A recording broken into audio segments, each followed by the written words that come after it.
Saudações BH, saudações Brasil, Caio Belotti falando. Os últimos acontecimentos na Rocinha nos fazem perguntar se o nosso país tem futuro, se o nosso país tem solução.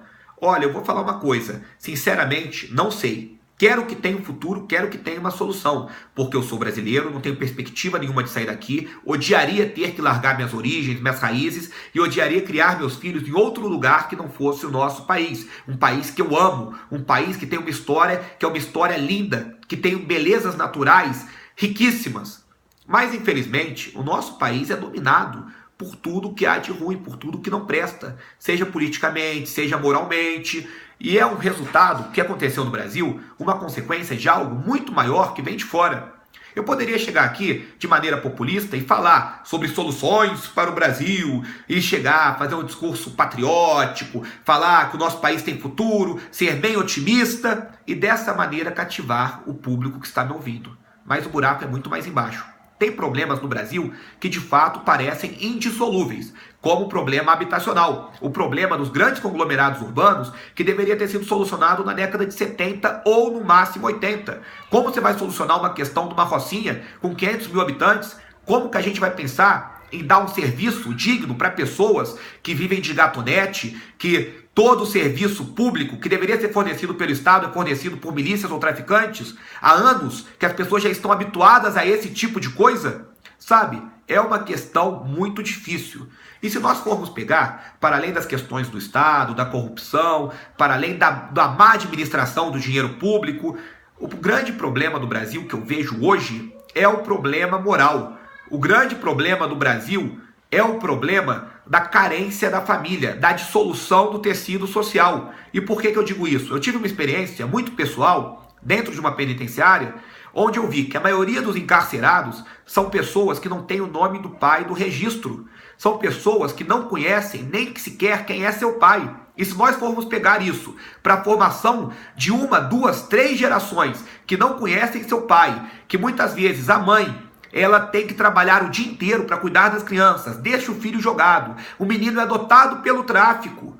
Imagina só o que isso está fazendo no nosso país. As pessoas perderam o conceito de família. Hoje a coisa mais comum é encontrar uma mulher que tem 4 filhos de 4 pais diferentes aos 25 anos de idade. Hoje a coisa mais comum é ver senhoras esclerosadas criando os netos enquanto as filhas vão para a balada transar com um desconhecido. Isso é considerado normal. O problema brasileiro é, antes de tudo, um problema moral. É um problema da hipersexualização das massas, feita pela Rede Globo, através de um processo de engenharia social que destruiu o conceito de família, que tirou das pessoas a ideia de responsabilidade na criação dos filhos.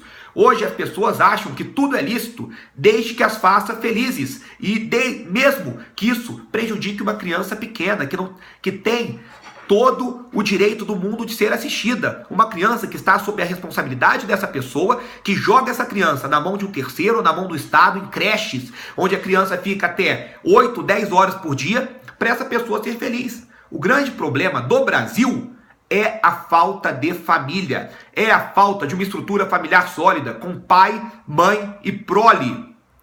E isso acontece, no mínimo, uns 40 anos, desde que o divórcio foi aprovado no Brasil. E a situação só vai piorando. Hoje, a maioria das nossas crianças não tem o direito elementar de ter um pai. Os homens foram se tornando irresponsáveis e se tornaram meros gados reprodutores, que fazem um filho aqui, um filho ali e jogam a responsabilidade de criar os filhos nas mãos das mulheres. Mulheres que, por sua vez, foram levadas para o mercado de trabalho para serem oprimidas pelo patrão, já que o feminismo não acha que a mulher não pode ser oprimida pelo marido, só pelo patrão, viraram burros de carga de empresas que arrancam couro dessas mulheres em troca de salários míseros, de salários pequenos, e as crianças são jogadas no lixo.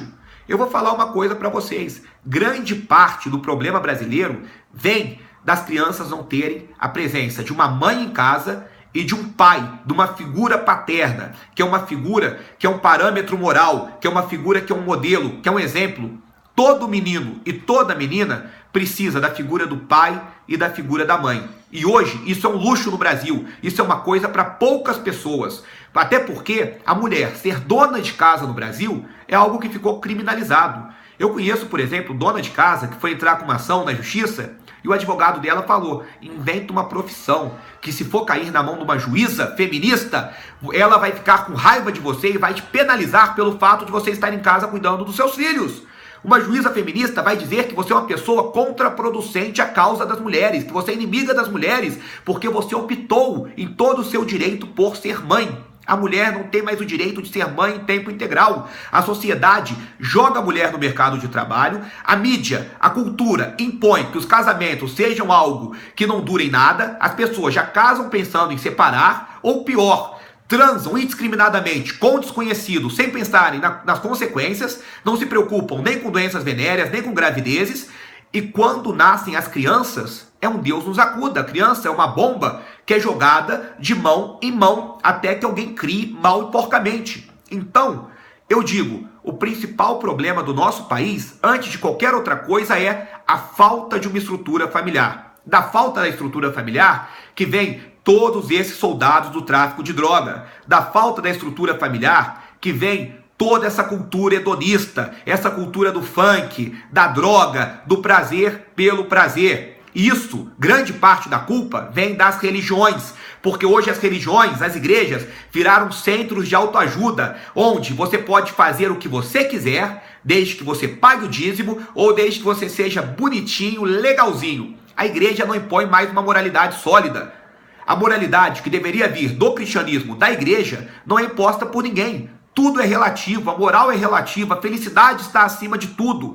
Viramos uma sociedade de egoístas, uma sociedade que massacra as crianças, uma sociedade onde uma pessoa acha muito bem fumar o seu baseadinho, mesmo sabendo que está financiando o NEM, que está financiando o Fernandinho Beiramar, todo o tráfico de drogas. Só existe tráfico porque existe usuário, mas o usuário acha, não, vamos legalizar a droga, porque antes de legalizar, não vou parar de fumar, mesmo sabendo que faço parte dessa rede criminosa, porque o meu prazer está acima da vida do próximo, o meu prazer está acima da segurança pública, o meu prazer está acima da totalidade do Estado brasileiro, dos cidadãos brasileiros. Temos que pensar, antes de qualquer coisa, sobre as raízes dos nossos problemas, sobre como chegamos até aqui. Qual foi o processo de engenharia social que deturpou os conceitos mais básicos, mais elementares de família, de cristianismo dentro da sociedade brasileira? Eu só digo uma coisa para encerrar. Isso, eu vou deixando algumas pontas soltas para vocês refletirem. Só digo uma coisa para encerrar. A Rede Globo foi mais nociva para o Brasil, para a destruição do nosso país, do que o PCC e o PT juntos. Muito obrigado, grande abraço.